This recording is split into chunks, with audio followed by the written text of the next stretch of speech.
Tom Woods Show, episode 2331. Prepare to set fire to the index card of allowable opinion. Your daily dose of liberty education starts here. The Tom Woods Show. Hey folks, if you've decided it's best not to have your kids educated by people who have declared war on you, then consider the self-taught Ron Paul curriculum. Instructors like me will give your kids an unfair advantage and an education you and I could only have dreamed of. But make sure you join through my link, because only there do you get my $160 worth of free bonuses. My link is ronpaulhomeschool.com. Hey everybody, Tom Woods here. Delighted to have Dan McCarthy back with us. Dan is editor of Modern Age. And Dan, you would think by now I would remember your title at the Intercollegiate Studies Institute, but just enough time passes between appearances that my middle-aged brain just can't quite seem to grasp it. So can you remind me? Yeah, no problem. That is the vice president for the Collegiate Network, which is our network of student publications on about 80 campuses across the country. So I'm a VP with that program. I want to talk about an article you wrote. I guess it was at American Mind. I'll have it linked on the show notes page. Trump Can Win.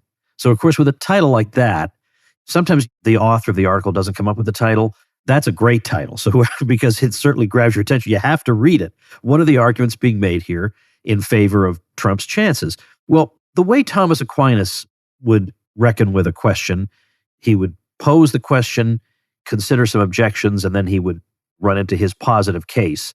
And that's sort of the organization I want to use here. I want to throw a few obvious objections at you, and then we'll go into what your positive case is. And a couple of the objections to that claim would be this. Trump's favorability rating is something like 35%, which is catastrophically low. Secondly, it's not clear that he's gained much outside his own base, and he might even have lost a little bit among his base since the last time. And the last two times were pretty close. If a few votes had shifted in a few states one way or the other, the outcome would have been different. So he's got to make gains. And I'm not convinced that he's made the gains. And then thirdly, he's just had these charges against him. He's just been, it's true, he was exonerated of the rape charge, but nevertheless, he has a charge of sexual battery against him now. And some people will say, well, this was a kangaroo court, or we obviously know that the thing was rigged. But I don't know, is that going to convince an independent voter? So what do you think of those three things? If the election were just about Donald Trump in isolation, all of those would be very important questions. But of course, elections are actually comparative choices. You have to compare Donald Trump versus Joe Biden, the incumbent. And there's a lot of political science out there which says that all presidential elections are referenda on the incumbent party. So in this case, Joe Biden himself and his party would be the primary things that voters will be passing judgment on in 2024. Now, admittedly, Donald Trump is such an unusual character that perhaps he would present an exception to that usual case. But if the political science holds true, we would expect Joe Biden and his job performance and his capacity to continue serving as president to be the thing that weighs most heavily on voters' minds. And if you look at those numbers, not only do you see a lot of things that Republicans would point to as reasons to think that Joe Biden is very vulnerable, if you look at how Democrats themselves talk about Joe Biden, if you look at, for example, whether Democrats even want Joe Biden to run for re-election next year, it turns out that a majority of the party basically says that they would prefer to have another nominee other than Joe Biden. The problem they're facing is that they don't, in fact, have any other nominee. Who's it going to be? Pete Buttigieg? Is it going to be Kamala Harris? It's not even possibly credible. The one serious contender that you could possibly have against Biden might be California Governor Gavin Newsom. But for a variety of reasons, Newsom doesn't want to risk his chances on the 2024 election when both Trump and Joe Biden are going to be very difficult factors for anyone to deal with. And so Biden is going to be the Democratic nominee, and Trump is a powerful contrast to Joe Biden. They're both quite old. Trump's in his 70s, Biden is now in his 80s, and yet Trump is much more energetic. One of the arguments I make in my piece is that I think the simple contrast of seeing these two men campaign, seeing Donald Trump go to places in Michigan and Wisconsin and Pennsylvania in person, organizing large rallies, speaking for long periods of time, versus Joe Biden, who, without having the excuse of COVID, is still going to run basically the kind of basement campaign he ran in 2020. I think Americans are going to say, wait a minute, Trump looks a lot more vigorous. that Biden does. Now, the second thing that has to be considered, of course, is, okay, Dan, you might say, yes, the election is going to be a comparative choice between Joe Biden and the Republican nominee. But why does the Republican nominee have to be Trump? Wouldn't the Republicans be safer if they chose someone other than Trump? And this is really one of the key arguments in my article, which is that the Republicans are deluding themselves to think that their own brand is actually more popular than the Donald Trump brand. And that's not because the Donald Trump brand is perfect or doesn't have all of the baggage that you described a few minutes ago, but rather it's because the Republican brand is actually not terribly popular at all. It's not something that people are enthusiastic about. It's something that even a lot of Republican voters are actually turned off by. So it seems to me that the reason Donald Trump swept to power in 2016, he was able to crush all these champions of the conservative movement and various varieties of Republican Party possible branding in 2016. I mean, you had Ted Cruz, you had Scott Walker from Wisconsin, you had Rand Paul, who I like a great deal. You had a whole variety of representatives of different schools of thought among conservatives and among the Republican Party in 2016.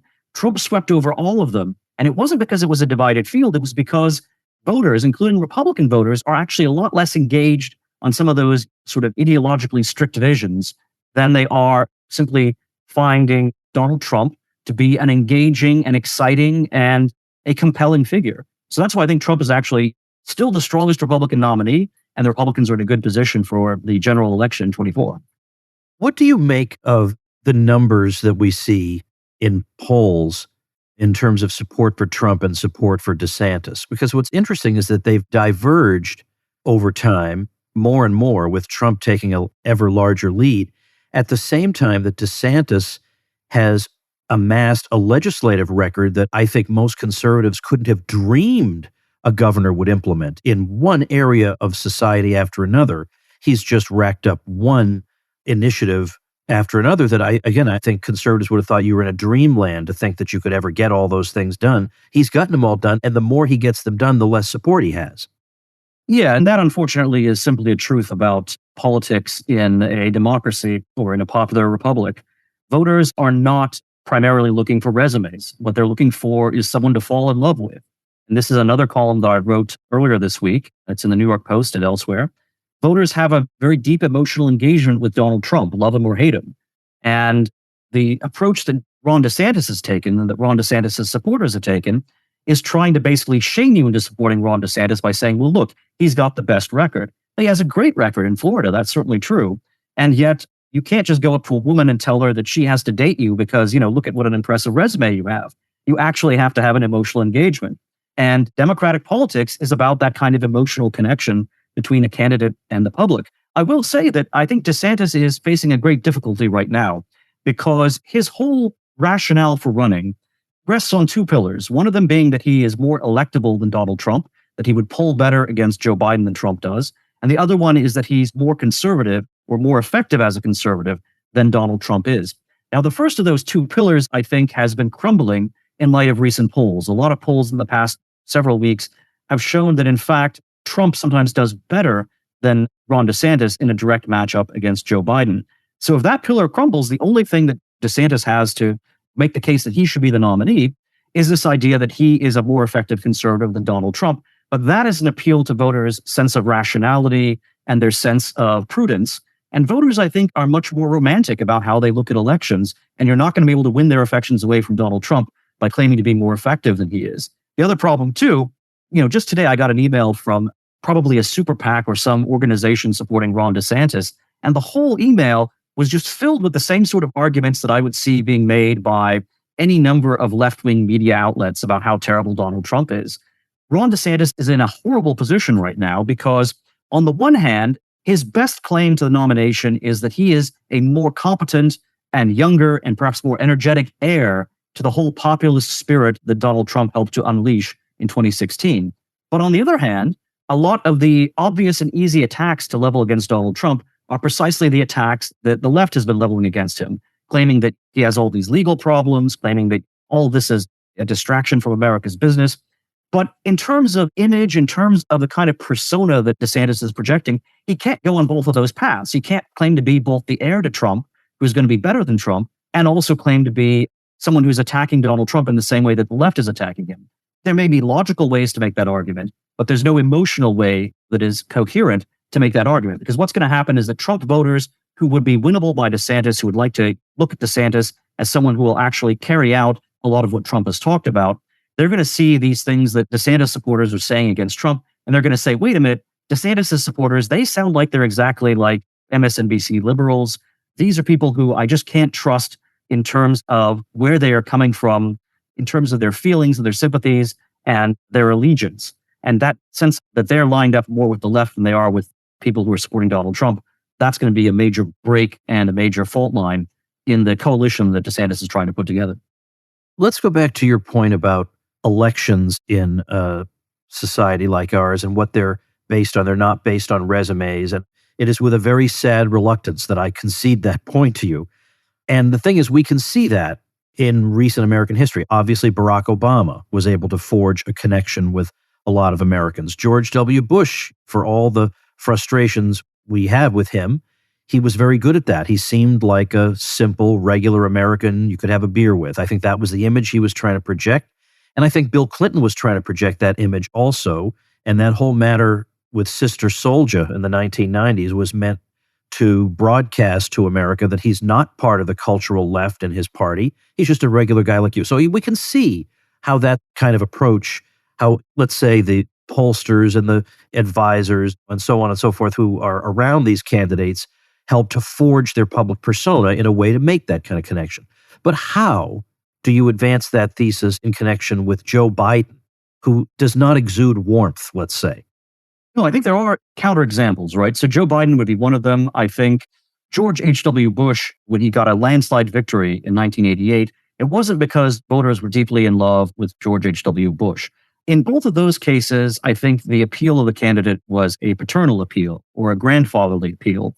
In the case of George H.W. Bush in 88, what Americans wanted and thought they were getting was going to be someone to carry on the exciting program that Ronald Reagan had introduced them to in the two elections previously. So they were looking at George H.W. Bush as a kind of continuation figure, someone who would provide expertise and a prudent approach to the Reagan agenda. And of course, what they got was actually something very disappointing. They got an imperial foreign policy in Gulf War I. They got tax increases, a betrayal of Reagan's program.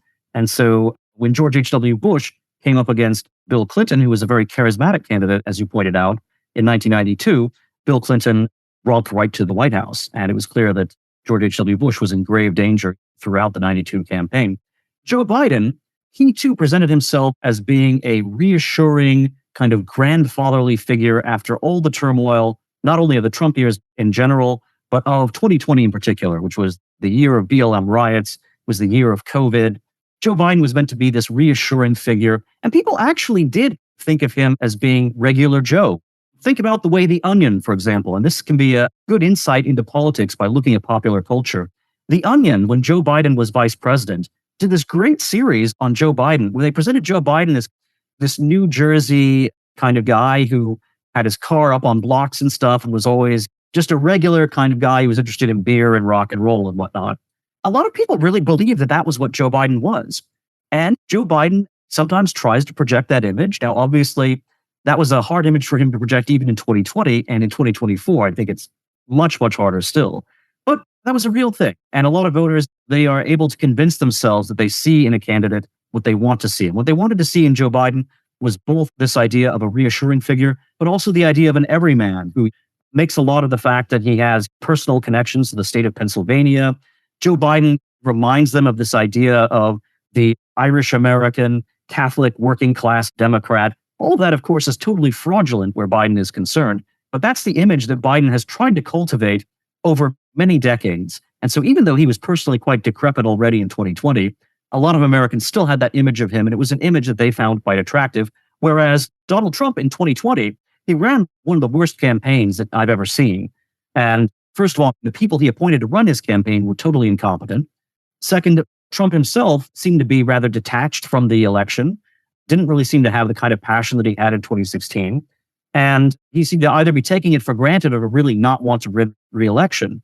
And so when Donald Trump became much more passionate about the election after Election Day than he was before it, that was kind of a surprise to me because, again, I thought Trump really fumbled things as much as he possibly could in 2020.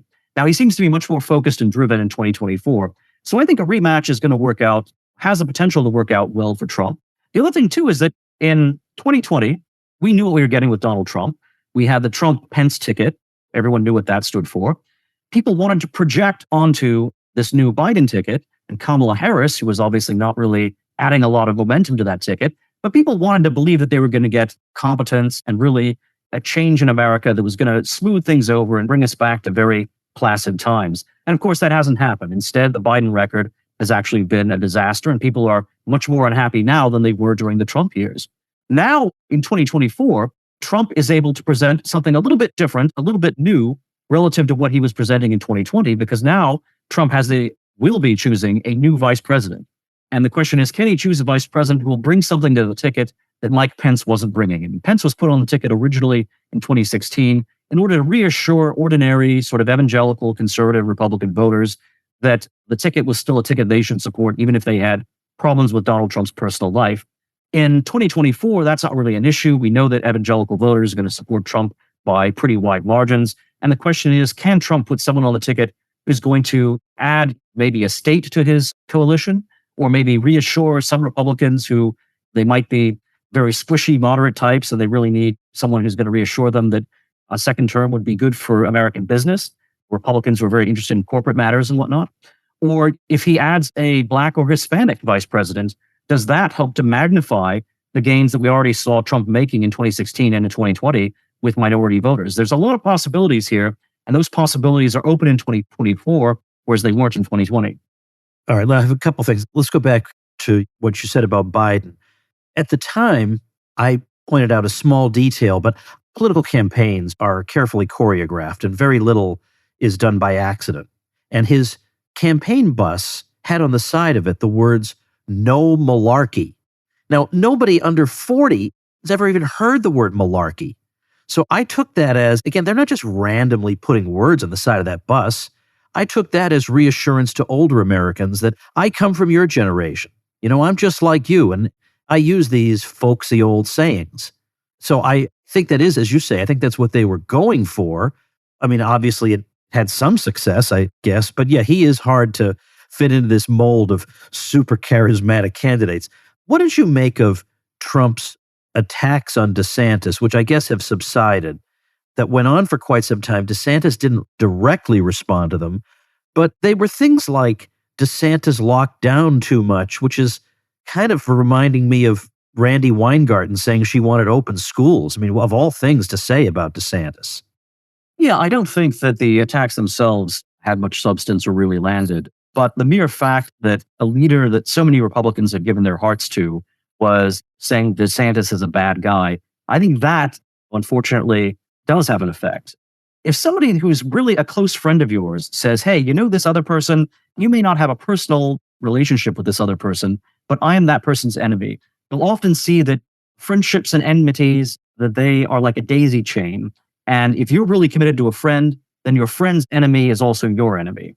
And so when Donald Trump, who has this great emotional sway with huge swaths of Republican voters, and recent polls suggest maybe even a majority of Republican voters, when Trump just says anything negative about anyone, a lot of those voters are automatically going to say, well, you know what, because Trump is saying it, there must be something to it. And even if it seems like what Trump is saying in terms of actual facts about COVID don't add up, nevertheless, Trump must be onto something, because he wouldn't be someone that we would trust and we would give our affection to, who would then make bad choices about who he in turn considers either to be on his side or not on his side.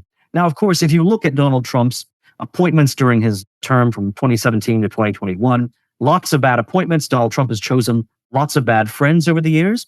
He's also made enemies of some good people over the years. I think, for example, the way he trashed Jeff Sessions was totally a wrong move by Donald Trump. And that's not to say Sessions was perfect, but Sessions really was someone who believed in the Trump agenda. And Trump took the only Republican senator who had endorsed him in the early part of 2016 and basically not just fired the guy, which is one thing, but tried to make the guy radioactive and poisonous to the conservative base and the Republican base. And he succeeded, of course. When Sessions tried to get back into the U.S. Senate, Trump was against him. And even though Sessions had a great record, Sessions wound up losing his primary to try to get back into the Senate. Nevertheless, that Sessions lesson, I think, is a lesson that DeSantis would be well advised to look at and learn from. Because again, Sessions had the record on issues like immigration. He was by far the best Republican before Donald Trump to be advancing a Trump-like agenda, yet that counted for absolutely nothing when the affections of Republican voters were put to the test, even in the state of Alabama, where, of course, Sessions had these deep roots and had relationships going back decades. Donald Trump totally overrode all of them. There's a danger that that kind of thing will happen to Ron DeSantis, and that would be a tragedy for DeSantis' future. Well, let me ask you this. If you were Ron DeSantis and you're looking at these numbers, what are you going to do? Some people say, well, he should, quote, wait his turn till 2028. But I think maybe you might have been the one who said, you have to run when you're hot. And he's hot now. And in 2028, 4 years is a long time. I mean, 5 years from now, he could be old news. It's either now or never. But yet now the circumstances look not very auspicious. So what would you do? You're right that I've taken on this issue, although I actually had the opposite conclusion. All of my friends who think that Ron DeSantis has to run right now in 2024, they make this argument that this is the moment. And you just don't know what's going to happen in 2028. Therefore, while your hand is hot, you've got to put it in and you've got to try to get the prize in 2024. I looked back to Niccolo Machiavelli. And in The Prince, he talks a lot about the contrast between fortuna on the one hand, and virtue or virtu on the other hand. Virtu are the intrinsic qualities that you yourself possess as a human being, especially as a man. It means your own skill and competence and capability. Fortuna is everything that you can't control. That includes nature, it includes luck, it includes God, it includes absolutely anything that's outside of your control. And Machiavelli on the surface seems to be saying, well, you've got to take fortune into consideration and you have to sort of obey fortune. But then he also says in a number of other places that basically you can't let yourself be run by fortune, because if you do that, you're basically showing that you don't have confidence in your own virtue, your own strength, and that you're in fact a plaything of forces that you can't control, that you're unmanly, and that you're basically a loser. So Machiavelli's ultimate advice, despite the sort of mixed impressions he might give you, is that you need to trust your own virtue and not trust in fortune. The fact that all of the arguments for DeSantis running right now are based not on DeSantis's virtue, but rather on DeSantis's moment, on this fortune that he can't control, that tells me that, in fact, he should not be running in 2024. He should be looking to 2028. And I make a prudential argument there because, look, in 2024, you know for a fact you're going to have a hard time getting the Republican nomination away from Donald Trump. It's going to be difficult. And even if you succeed, you're probably going to wind up with a split party, a very divided party, a lot of bruised feelings. Donald Trump is not going to be a happy loser. You're going to wind up with something that's going to be a mess, even if you can succeed in winning the nomination. Then you have to take on an incumbent president in the general election. And even though Biden has plenty of baggage, the fact is incumbents usually win re-election. So that also is going to be a very tough battle. And you're also in this very difficult position of, again, do you make yourself out to be the heir to Donald Trump, which would be the logical thing to do since Donald Trump's brand really transformed the party after 2016? Or do you make yourself out to be a break with Donald Trump, since a lot of conservative intellectuals think that the Donald Trump brand is so toxic and can't win in November? Either of those choices you make, you're probably going to wind up taking a big risk. Because if you want to define yourself as not Trump or beyond Trump, you're going to lose a lot of people who are enthusiastic about the Trump agenda. And if you define yourself as being totally tied to the Trump agenda, people are going to ask, well, wait a minute, if that's what we want, then why don't we just have Trump as our nominee instead of you? So DeSantis is facing all of these complications and difficulties in 2024. He's only 44 years old. He's not nearing expiration. He's governor of Florida for the next 3 years. His term is going to expire in January of 2027, I believe, which is really the optimal time to start mounting a 28 campaign. By that point, he'll have 8 years of accomplishments as governor of Florida. Why not wait? Why not be a little patient? And in 4 years' time, 5 years' time, you're going to be more experienced. You're going to have more wins to your name, assuming you trust your own virtue and think you're going to succeed in Florida. And you're not going to have these legacy features of politics from the 2016 and 2020 and 2020 and now, right? You're not going to have Trump and Biden. It's almost like going up against two incumbents, right? I mean, Trump is almost an incumbent in terms of the Republican nomination, and Biden actually is an incumbent in terms of the White House. Why throw all of your political capital into this battle rather than using your political capital in 2028 when it's clear that you won't have Trump or Biden, barring some sort of strange event, Trump and Biden won't be factors. And again, you will be all the stronger if you've trusted in your own skill, strength, and virtue as the governor of Florida. So my advice to DeSantis really would be to look to 28, but he's obviously not doing that. He's obviously going to try to run in 2024. My advice to him in 2024 would be run on your strengths and basically show yourself to be an ultra competent governor, as you've already done, a very conservative governor. You've got to branch out. You've got to learn to talk to Rust Belt Americans, which I think is a problem for DeSantis right now. He's very much a Sun Belt opportunity kind of governor, which is great. But we also need to be able to have a candidate who's viable in Pennsylvania, Wisconsin, Michigan, et cetera. Trump seems to do better at that than DeSantis does. So DeSantis has to start talking about the interests of Rust Belt working class Americans. And that may be a bit of a shift for him. He might have to talk about trade and other things. But that's what I would do. I would not, if I were DeSantis, try to get into a spitting contest with Donald Trump. Instead, I would say, look, I really am going to stick to my guns. I'm going to be a very effective leader for the issues that you care about, even understanding that voters are not primarily looking for a resume. Nevertheless, your resume is your strongest thing. So run on it. And then try to connect that resume with voters' emotions and say, look, I understand that people across this country, especially in the Rust Belt, they're dying deaths of despair. They're committing suicide. They're shooting up heroin. They're taking other opioids. Jobs are being lost. I have a program, an agenda that's going to bring things back. Don't just talk about the agenda, but talk about the emotional connection that agenda should have to voters. I think actually DeSantis should look back at how Pat Buchanan, for example, connected with voters in New Hampshire and elsewhere in 1992 and 1996. And that will show the way in which DeSantis could almost be the empathy candidate trying to connect with these voters, and let Donald Trump be the guy who's always throwing lightning bolts and causing explosions and fire and whatnot. But the other problem too here is that I think Donald Trump does have a better sense of humor than Ron DeSantis does. And that, again, if you're a man and you're trying to date a woman, women like a sense of humor. It's a very important thing for them. And voters, I argue in a piece that I wrote earlier this week, voters are all women in that sense. They all want someone with a sense of humor, with a sense of emotional engagement. So if I were DeSantis, I would also maybe hang out with Dave Chappelle, try to learn how to tell good, funny stories and jokes. What is the best website for people who like Dan McCarthy to go to now? I mean, because, of course, I could send them to modernagejournal.com, but maybe you want me to send them to ISI. What do you recommend? Yeah, so first of all, please do visit isi.org. As I said, I'm a vice president at the Intercollegiate Studies Institute. We actually have an important event taking place in Washington, D.C. on Wednesday, May 17th at Catholic University of America. It's going to be in the early evening, around 5 p.m. We have an event with Senator J.D. Vance, with the Notre Dame political philosopher Patrick Deneen, talking about his new book, Regime Change, and with Kevin Roberts of the Heritage Foundation and Christine Enbo of the Washington Post. I will be moderating this panel. Again, it's on Wednesday, May 17th. And if people go to isi.org, they'll find details of this event. And I really think it'll be great. It's going to, again, be about the idea of regime change right here in America and the idea that progressive liberalism is a total disaster. And then the question is what comes after it. So I really recommend that.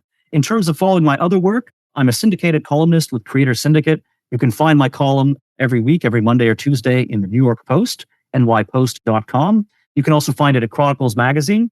So just Google Chronicles or Google Daniel McCarthy New York Post, and you'll find that stuff. You can certainly find me on Twitter at Tory Anarchist. Well, I read every single Dan McCarthy column, just so you know. I read every single one of them, and I'm so glad that you have joined up with Creators Syndicate and that you got that invitation, because, of course, I would love to see your voice in front of more and more people, and to be a syndicated columnist. Oh my gosh. I remember growing up as a kid, I remember thinking that was what I most wanted to do, was because I used to read all these syndicated columnists. Did you ever read a publication called The Conservative Chronicle?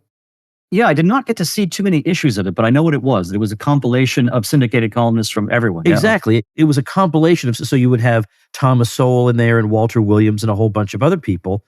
And I loved all these columns. And I remember thinking, boy, that would be the greatest thing in the world. And now I think about it and I think, oh, the pressure to have something original to say all the time. I think I'm happy just reading Dan McCarthy instead. So Dan, congratulations on all the good things happening in McCarthy world. And thanks for your time. Thanks, Tom.